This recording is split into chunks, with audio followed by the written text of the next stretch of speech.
గిరిజనుల అభివృద్ధి సంక్షేమం కోసం కేటాయించిన నిధులను వెంటనే రిలీజ్ చేస్తామని అన్నారు మంత్రి ఈటెల రాజేందర్. ప్రభుత్వం గిరిజనులకు ఇచ్చిన హామీలను నెరవేరుస్తామని అన్నారు. తండాలు, గూడాల్లో మౌలిక వసతుల కోసం ప్రభుత్వం భారీగా నిధులు ఖర్చు చేస్తోందని అన్నారు ఆర్థిక శాఖ మంత్రి.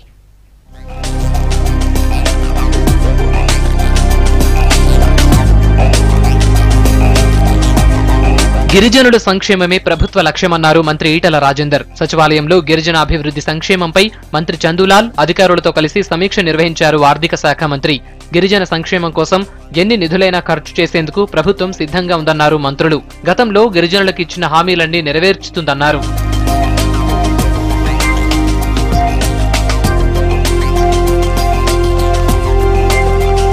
సర్కార్ హామీలకు అనుగుణంగా ఆచరణలో కూడా 100% సత్ఫలితాలు సాధించాలని అధికారులకు సూచించారు మంత్రులు. గిరిజన విద్యా సంస్థలు, స్కాలర్షిప్లు, సంక్షేమ పథకాలకు సంబంధించి ఎప్పటికప్పుడు నిధులు విడుదల చేయాలన్నారు. గిరిజనుల పిల్లలు విద్యాపరంగా రాణించేందుకు అవసరమైన మార్గాలన్నింటినీ అన్వేషించాలన్నారు.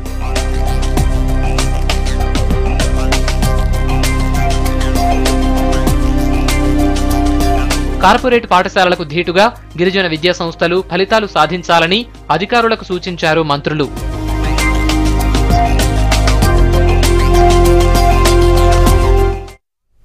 బాలికల విద్యా అభివృద్ధిపై కేంద్ర ప్రభుత్వం ప్రత్యేక కమిటీ ఏర్పాటు చేసింది. రాష్ట్ర ఉప ముఖ్యమంత్రి కడియం శ్రీహరికి కమిటీ చైర్మన్ గా బాధ్యతలు అప్పగించింది. కేంద్ర హెచ్ఆర్డీ మంత్రి జవదేకర్ అధ్యక్షతన ఢిల్లీలో జరిగిన ఎడ్యుకేషన్ సెంట్రల్ అడ్వైజరీ బోర్డు భేటీలో ఈ నిర్ణయం తీసుకున్నట్లు కడియం చెప్పారు. దేశంలో విద్యా అభివృద్ధి కోసం తీసుకోవాల్సిన చర్యలపై సమావేశంలో చర్చించామని అన్నారు. కేంద్ర మానవ వనరుల అభివృద్ధి శాఖ మంత్రులు ప్రకాష్ జవదేకర్ గారి ఆధ్వర్యంలో అధ్యక్షతన 64వ central advisory board on education meeting జరిగింది. ప్రభుత్వ పాఠశాలల్లో విద్యా ప్రమాణాలను పెంచడానికి ఏ మార్గాలు అనుసరించాలనే దానిపైన ఒక సబ్ కమిటీని వేశారు. ఆ సబ్ కమిటీ తన నివేదికను ఈరోజు ఇచ్చింది.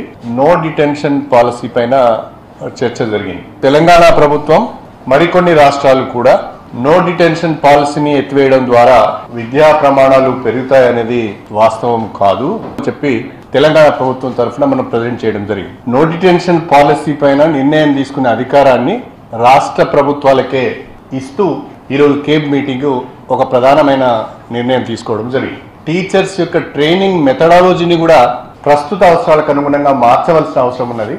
నేను రిటర్న్ గా కూడా ఒక పేపరు కేప్ మీటింగ్ లో సబ్మిట్ చేయడం జరిగింది. How to improve girl child education in the country అనే దాని మీద కేబ్ ఆధ్వర్యంలో సబ్ కమిటీ వేస్తున్నట్టుగా ప్రకటించి కడియం శ్రీహరి గారు ఈ సబ్ కమిటీకి చైర్మన్ గా ఉంటారని కూడా వారు ఈరోజు సభలో చెప్పడం జరిగింది.